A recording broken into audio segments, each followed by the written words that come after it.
हरे कृष्णा। ओम नमः शिवाय। प्रिय भक्तों, श्रीमद् भगवत गीता केवल एक ग्रंथ नहीं है, बल्कि स्वयं भगवान श्री कृष्ण के मुखारबिंद से प्रकट साक्षात वाङ्मय स्वरूप है। इसके हर अध्याय का महात्मा हमारे जीवन के दुखों को हरने वाला और आत्मा को जगाने वाला है। आज के इस पावन प्रसंग में हम प्रवेश करने जा रहे हैं श्रीमद् भगवत गीता महात्म के छठे अध्याय में, जहां पद्म पुराण के माध्यम से हम जानेंगे कि इस अध्याय के मात्र श्रवण और पठन से कैसे एक जीवन को परम गति प्राप्त होती है। हृदय में गोविंद का ध्यान धरिए और पूरी श्रद्धा के साथ श्रवण कीजिए गीता महात्म का छठा अध्याय। श्री भगवान कहते हैं, सुमुखी, अब मैं छठे अध्याय का महात्म बतलाता हूँ, जिसे सुनने वाले मनुष्य के लिए मुक्ति आसान हो जाती है। गोदावरी नदी के तट पर प्रतिष्ठानपुर पैठड़ नामक एक विशाल नगर है, जहाँ मैं पिपलेश नाम से विख्यात होकर रहता हूँ। उस नगर में जनश्रुति नामक एक राजा राज करते थे, जो भूमंडल की प्रजा को अत्यंत प्रिय थे। उनका प्रताप मार्तंड मंडल के प्रचंड तेज के समान जान पड़ता था। प्रतिदिन होने वाले उनके यज्ञ के धुएं से नंदन वन के कल्प वृक्ष इस प्रकार काले पड़ गए थे, मानो राजा की असाधारण दानशीलता देखकर वे लज्जित हो गए हों। उनके यज्ञ में प्राप्त पुरुडास के रसवादन में सदा आसक्त होने के कारण देवता लोग कभी प्रतिष्ठानपुर को छोड़कर बाहर नहीं जाते थे। उनके दान के समय छोड़े हुए जल की धारा प्रताप रूपी तेज और यज्ञ के धूमों से पुष्ट होकर मेघ ठीक समय पर वर्षा करते थे। उस राजा के शासनकाल में खेती में होने वाली 6 प्रकार के उपद्रवों के लिए कहीं थोड़ा भी स्थान नहीं मिलता था और अच्छी नीतियों का सर्वत्र प्रसार होता था। वे बावड़ी कुएं और पोखरे खुदवाने के बहाने मानो प्रतिदिन पृथ्वी के भीतर की निधियों का अवलोकन करते थे। एक समय राजा के दान, तप, यज्ञ और प्रजा पालन से संतुष्ट होकर स्वर्ग के देवता उन्हें वर देने के लिए आए।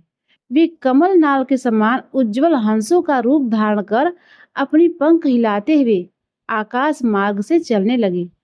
उड़ते हुए वे सभी हंस परस्पर बातचीत भी करते जाते थे। उनमें से भद्रासव आदि 2-3 हंस वेग से उड़कर आगे निकल गए। तब पीछे वाले हंसों ने आगे जाने वालों को संबोधित करके कहा, अरे भाई भद्रसाव, तुम लोग वेग से चलकर आगे क्यों हो गए हो? यह मार्ग बड़ा दुर्गम है, इसमें हम सबको साथ मिलकर चलना चाहिए। क्या तुम्हें दिखाई नहीं देता? यह सामने ही पुण्य मूर्ति महाराज ज्ञानश्रुति का तेज पुंज अत्यंत स्पष्ट रूप से प्रकाशमान हो रहा है। उस तेज से भस्म होने की आशंका है, अतः सावधान होकर चलना चाहिए।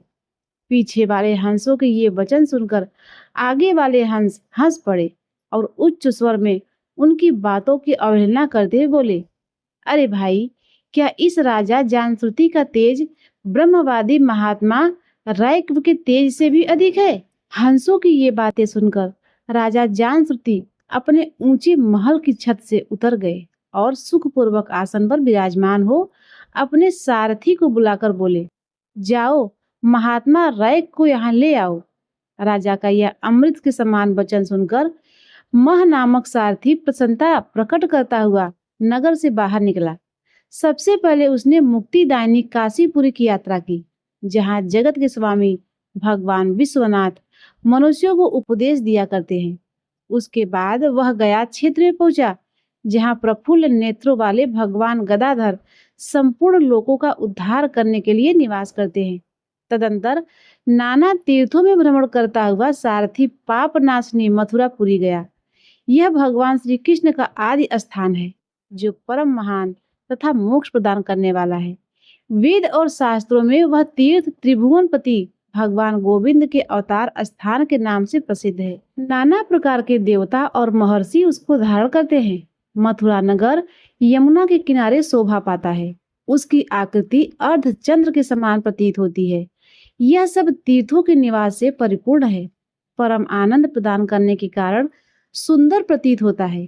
गोवर्धन पर्वत होने से मथुरा मंडल की शोभा और भी बढ़ गई है। वह पवित्र वृक्षों और लताओं से आवृत है। उसमें 12 वन हैं। वह परम पुण्यमय था। सबको विश्राम देने वाले श्रुतियों के सारभूत भगवान श्री कृष्ण की आधार भूमि है। तत्पश्चात मथुरा से पश्चिम और उत्तर दिशा की ओर बहुत दूर तक जाने पर सारथी को काश्मीर नामक नगर दिखाई दिया, जहां शंख के समान उज्जवल गगनचुंबी महलों की पंक्तियां भगवान शंकर के अट्ठास की शोभा पाती है, जहां ब्राह्मणों के शास्त्रीय आलाप सुनकर मूक मनुष्य भी सुंदर वाणी और पदों का उच्चारण करते हुए देवता के समान हो जाते हैं, जहां निरंतर होने वाले यज्ञ धूम से व्याप्त होने के कारण आकाश मंडल मेघों से धुलते रहने पर भी अपनी कालिमा नहीं छोड़ती, जहां उपाध्याय के पास आकर छात्र जन्मकालीन अभ्यास से ही संपूर्ण कलाएं स्वतः पढ़ लेते हैं, तथा जहां मणिकेश्वर नाम से प्रसिद्ध भगवान चंद्रशेखर देहधारियों को वरदान देने के लिए नित्य निवास करते हैं। कश्मीर के राजा मणिकेश्वर ने दिग्विजय में समस्त राजाओं को जीतकर भगवान शिव का पूजन किया था, तभी से उनका नाम मणिकेश्वर हो गया था। उन्हीं के मंदिर के दरवाजे पर महात्मा रैक पर एक छोटी सी गाड़ी पर बैठे अपने अंगों को खुजलाते हुए वृक्ष की छाया का सेवन कर रहे थे। इसी अवस्था में सारथी ने उन्हें देखा। राजा के बताए हुए भिन्न भिन्न चिन्हों से उसने शीघ्र ही रैक को पहचान लिया और उनके चरणों में प्रणाम करके कहा, ब्राह्मण, आप किस स्थान पर रहते हैं? आपका पूरा नाम क्या है? आप तो सदा स्वच्छंद विचरने वाले हैं, फिर यहाँ किस लिए ठहरे हैं? इस समय आपका क्या करने का विचार है?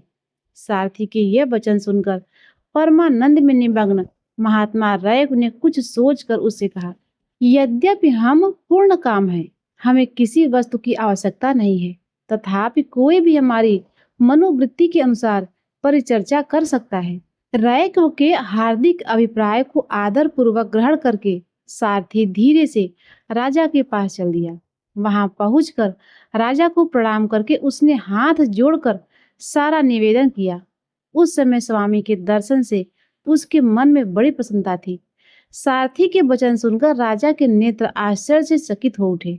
उनके हृदय में रैक का सत्कार करने की श्रद्धा जागृत हुई। उन्होंने 2 खच्चरियों से जुती हुई गाड़ी लेकर यात्रा की, साथ ही मोती के हार, अच्छे अच्छे वस्त्र और 1 सहस्त्र गवें भी ले ली। कश्मीर मंडल में महात्मा रैक जहाँ रहते थे, उस स्थान पर पहुंचकर राजा ने सारी वस्तुएं उनके आगे निवेदित कर दी और पृथ्वी पर पकड़कर साष्टांग प्रणाम किया। महात्मा रैक अत्यंत भक्ति के साथ चरणों में पड़े हुए राजा जनश्रुति पर कुपित हो उठे और बोले, हे शूद्र, तू दुष्ट राजा है, क्या तू मेरा वृत्तांत नहीं जानता? यह खच्चरियों से जुती हुई अपनी ऊंची गाड़ी ले जा। ये वस्त्र, ये मोतियों के हार और ये दूध देने वाली गवें भी स्वयं ही ले जा। इस तरह आज्ञा देकर रैक ने राजा के मन में भय उत्पन्न कर दिया। तब राजा ने श्राप के भय से महात्मा रैक के दोनों चरण पकड़ लिए और भक्ति पूर्वक कहा, ब्राह्मण, मुझ पर प्रसन्न होइए। भगवान, आप में यह अद्भुत महात्मा कैसे आया? प्रसन्न होकर मुझे ठीक ठीक बताइए। रैक ने कहा, राजन, मैं प्रतिदिन गीता के 6ठे अध्याय का जप करता हूँ। इसी से मेरी तेजो राशि देवताओं के लिए भी दुस्सह और तंत्र परम बुद्धिमान राजा जानश्रुति ने यत्न पूर्वक महात्मा रैक से गीता के 6ठे अध्याय का अभ्यास किया। इससे उन्हें मोक्ष की प्राप्ति हुई। रैक पूर्वतः मोक्षदायक गीता के 6ठे अध्याय का जप जारी रखते हुए भगवान मणिकेश्वर के समीप आनंद मग्न हो रहने लगे। हंस का रूप धारण करके वरदान देने के लिए आए हुए देवता भी विस्मित होकर स्वेच्छा अनुसार चले गए। जो मनुष्य सदा इस एक ही अध्याय का जप करता है, वह भी भगवान विष्णु के स्वरूप को प्राप्त होता है, इसमें तनिक भी संदेह नहीं है। प्रिय भक्तों, श्रीमद् भगवत गीता का 6ठा अध्याय, जिसे आत्म संयम योग या ध्यान योग कहा जाता है, मुख्य रूप से हमारे मन को नियंत्रण करने और ध्यान लगाने की दिव्य विधि पर आधारित है। कुरुक्षेत्र युद्ध के मैदान में जब अर्जुन का मन अशांत हो गया और वे दुविधा में पड़ गए, तब भगवान श्री कृष्ण ने उन्हें इस अध्याय का अनुमोदन किया था। भगवान श्री कृष्ण अर्जुन से कहते हैं, जो मनुष्य अपने कर्मों के फलों की इच्छा किए बिना केवल अपना कर्तव्य समझकर कर्म करता है वही सच्चा सन्यासी और सच्चा योगी है। केवल अग्नि का त्याग करने वाला या कार्यों को त्यागने वाला इंसान कभी सन्यासी या योगी नहीं हो सकता। जिसे सन्यास कहते हैं उसे ही तुम योग समझो, क्योंकि इंद्रिय सुख और सांसारिक इच्छाओं का त्याग किए बिना कभी भी कोई मनुष्य परमात्मा को प्राप्त नहीं हो सकता।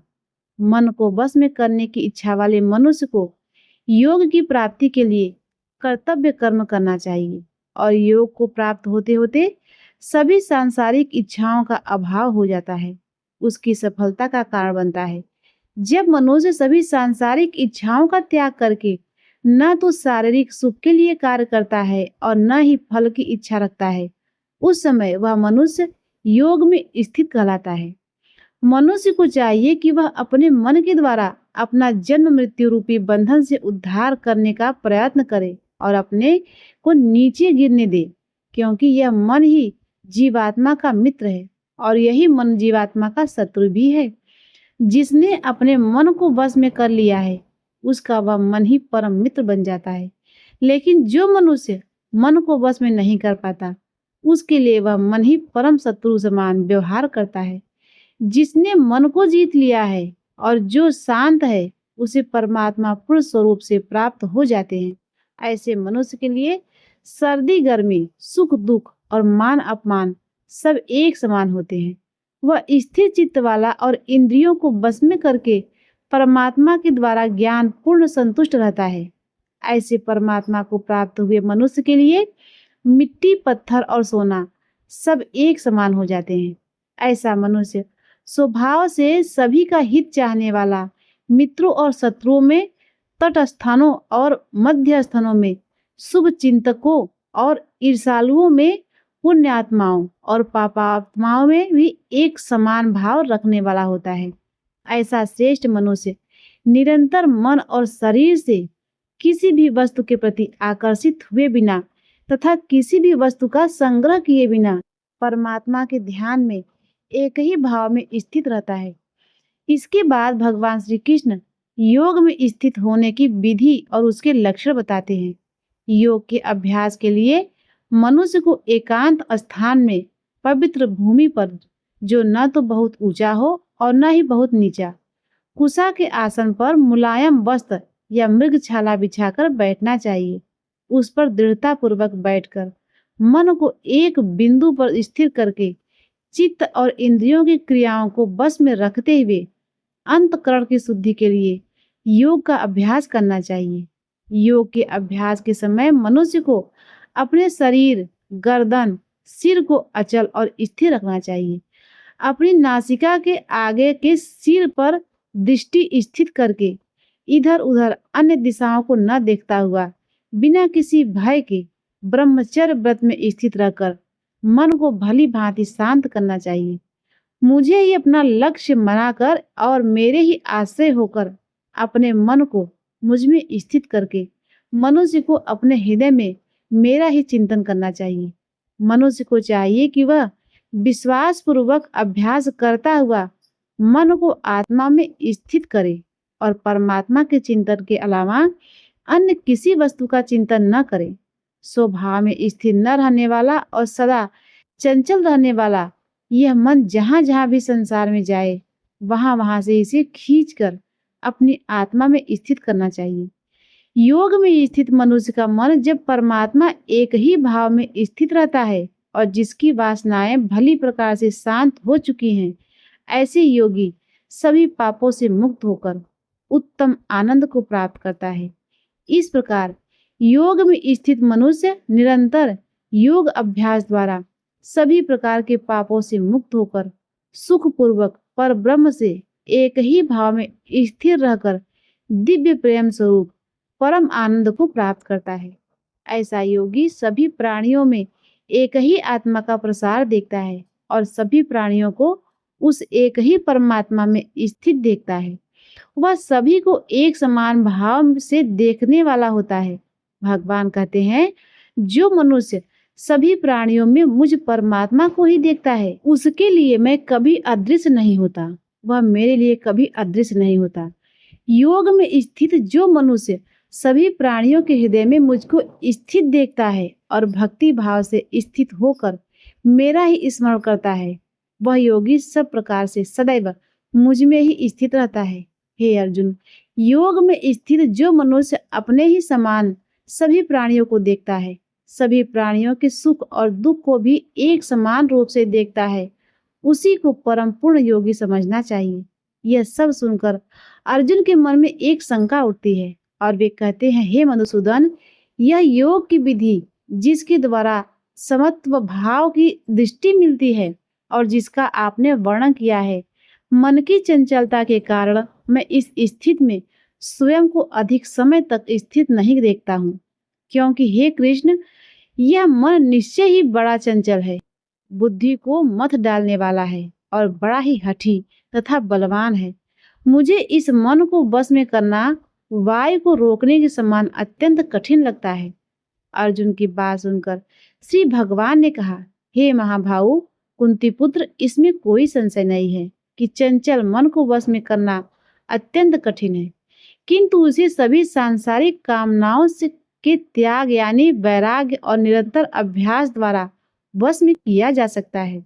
जिस मनुष्य द्वारा मन को वश में नहीं किया गया, ऐसे मनुष्य के लिए परमात्मा की प्राप्ति असंभव है, लेकिन मन को वश में करने वाले प्रयत्नशील मनुष्य के लिए परमात्मा की प्राप्ति सहज होती है। ऐसा मेरा विचार है। फिर अर्जुन पूछते हैं, हे कृष्ण, प्रारंभ में श्रद्धा पूर्वक योग में स्थित रहने वाला किंतु बाद में योग से विचलित मन वाला असफल योगी परम सिद्धि को न प्राप्त करके किस लक्ष्य को प्राप्त करता है? हे महाबाहु कृष्ण, परमात्मा की प्राप्ति के मार्ग से विचलित हुआ जो मनुष्य न तो सांसारिक भोग को ही भोग पाया और न ही आपको प्राप्त कर सका, ऐसा मोह से ग्रसित मनुष्य क्या छिन्न भिन्न बादलों की तरह दोनों ओर से नष्ट हो नहीं हो जाता? हे कृष्ण, मैं आपसे प्रार्थना करता हूँ कि मेरे इस संशय को संपूर्ण रूप से केवल आप ही दूर कर सकते हैं, क्योंकि आपके अतिरिक्त अन्य कोई इस संशय को दूर करने वाला मिलना संभव नहीं है। श्री भगवान ने कहा, हे पृथापुत्र, उस असफल योगी का ना तो इस जन्म में और न अगले जन्म में ही विनाश होता है, क्योंकि हे प्रिय मित्र, परम कल्याणकारी नियत कर्म करने वाला कभी भी दुर्गति को प्राप्त नहीं होता। योग से असफल हुआ मनुष्य स्वर्ग आदि उत्तम लोकों को प्राप्त होकर उनमें अनेकों वर्षों तक जिन इच्छाओं के कारण वह योग से भटका था, उन इच्छाओं को भोग करके फिर संपन्न और सदाचारी मनुष्य के परिवार में जन्म लेता है, अथवा उत्तम लोकों में न जाकर वह स्थित बुद्धि वाले विद्वान योगियों के परिवार में जन्म लेता है। किंतु इस संसार में इस प्रकार का जन्म निसंदेह अत्यंत दुर्लभ है। हे कुंती नंदन, ऐसा जन्म प्राप्त करके वहां उसे पूर्व जन्म के योग के संस्कार पुनः प्राप्त हो जाते हैं और उन संस्कारों के प्रभाव से वह परमात्मा प्राप्ति रूपी परम सिद्धि को प्राप्त करने के उद्देश्य से फिर से प्रयत्न करता है। पूर्व जन्म के अभ्यास के कारण वह निश्चय रूप से परमात्मा के मार्ग की ओर स्वतः ही आकर्षित हो जाता है।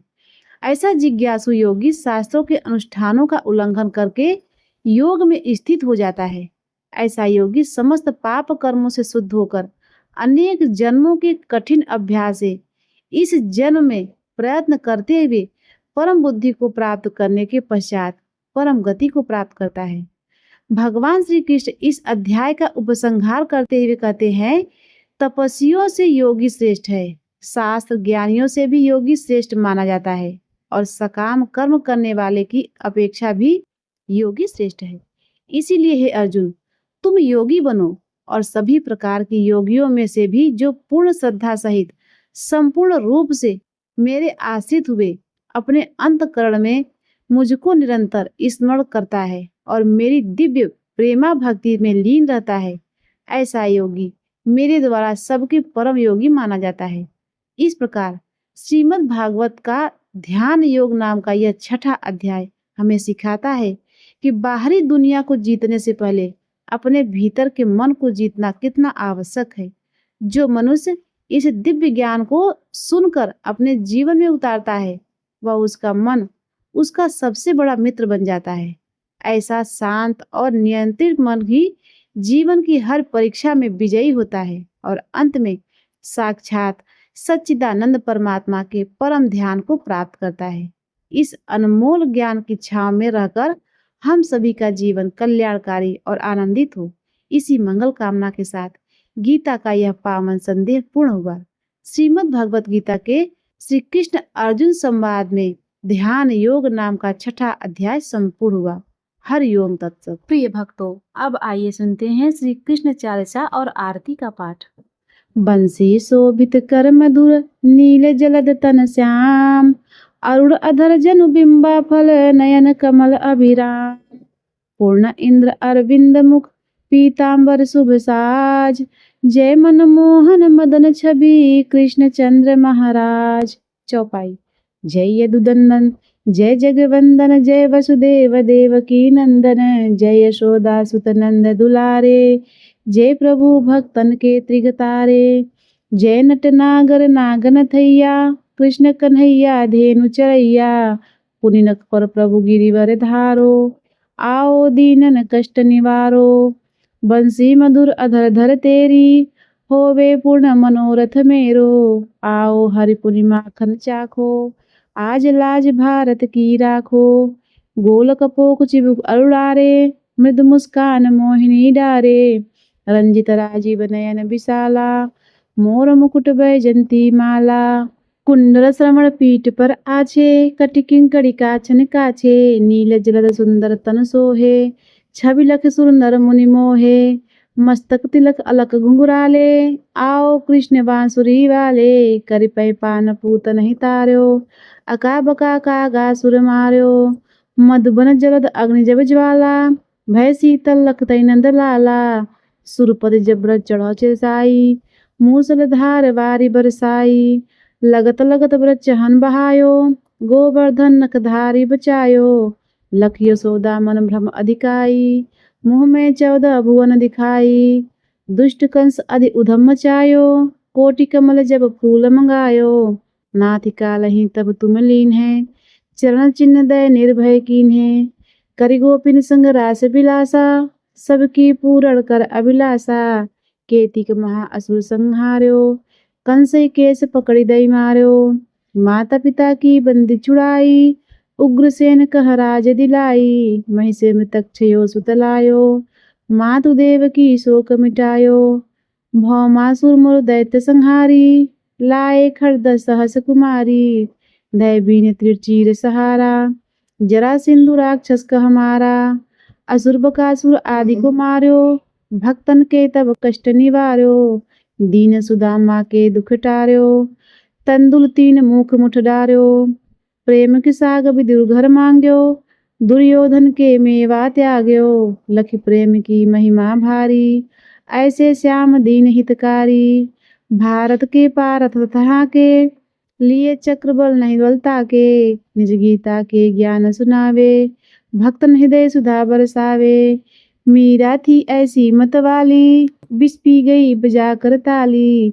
राणा भेजा साप पिटारी, सालिक राम बने बनवारी। निज माया तुम विदहि दिखायो, उड़ते संशय सकल मिटायो। तब सत निंदा करी तत्काला, जीवन मुक्त भयो सुसुपाला।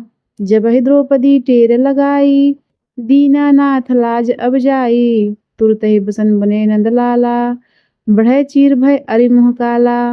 असनाथ के नाथ कन्हैया, डूबत भंवर बचावत नैया। सुंदर दास आस उरधारी, दया दृष्टि की जय बनवारी। नाथ सकल मुख मत निवारो, क्षमो बेग अपराध हमारो। खोलो पट अब दर्शन दीजो, बोलो कृष्ण कन्हैया की जय, बोलो कृष्ण कन्हैया की जय। दोहा। यह चालीसा कृष्ण का पाठ करई उरधार, अष्ट सिद्धि नवनिध फल लहे पदार्थ चार। प्रिय भक्तों, अब आइए सुनते हैं कृष्ण भगवान की आरती का पाठ। आरती कुंज बिहारी की, श्री गिरधर कृष्ण मुरारी की। आरती कुंज बिहारी की, श्री गिरधर कृष्ण मुरारी की। गले में बैजंती माला, बजावे मुरली मधुर बाला।